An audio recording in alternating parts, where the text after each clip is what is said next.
À l'unanimité, nous sommes d'accord qu'en tant que Noirs, nous devons combattre, éradiquer même le racisme de cette terre. On doit combattre ça avec la dernière énergie. Nous disons non au racisme sous toutes ses formes. Ceux qui vivent alors en Beng, c'est la magie. Forcément, à un moment donné de vos vies ou à un autre, vous avez vécu ça et c'est très désagréable. Il n'est pas besoin de trop vous expliquer. Celui qui n'est pas fort mentalement peut sortir de là avec des hématomes.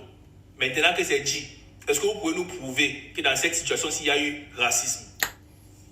Parce que quand on doit donner une sanction à X ou Y, c'est en fonction des faits, pas en fonction des suppositions. Parce que si on suppose que parce qu'il a fait comme ça, forcément, il a avancé des paroles racistes un peu, on peut supposer qu'il ne l'ait pas dit. Si on est sur les suppositions, supposons qu'il n'ait pas dit ce qu'il est en train de dire. Vous criez quoi partout? Vous mettez le pressing à Gorski, pourquoi? Vous mettez le pressing à Tchik-Dengue, pourquoi? Les gars, j'espère que vous allez bien. Vous savez, moi, comme j'ai toujours dit sur ma page, je suis toujours en retard sur certaines choses. Mais c'est... Vous savez, en dehors des réseaux, il y a une vie. Voilà. Je suis tombé sur la vidéo de Céleste le Victorien que j'apprécie énormément, je précise. Hein, que j'apprécie énormément parce qu'il fait du bon boulot. Mais je pense qu'à ce sujet-là, il aurait dû rester tranquille dans son coin et ne même pas réagir. Si c'est pour dire des choses comme ça.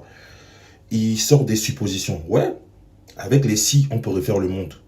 Mais au jour d'aujourd'hui, on parle de racisme. Au bout d'un moment, il faut laisser un peu les suppositions. On connaît très très bien les Argentins, comment ils sont. Je ne sais pas si tu es très très cultivé dans l'histoire de l'Argentine. Va regarder un peu l'histoire de l'Argentine en ce qui concerne le peuple noir. Voilà. Est-ce que tu vois des vidéos qui sont sur Internet des Argentins vis-à-vis des Noirs? Est-ce que tu as vu quand la France a perdu la finale de la Coupe du Monde, c'est qui s'est passé? Vinicius venait juste de marquer son but. Et juste après, il a dit ça. Aujourd'hui, si tu veux reprocher, tu vas appeler ton frère Hermano, comme entre guillemets, ils disent. Tu n'as pas besoin de faire ça pour dire « Yo, Hermano, moi je fais du football aussi. » Si je parle avec un mec que je n'aime pas, je lui dis clairement, mais j'ai pas besoin de l'insulter.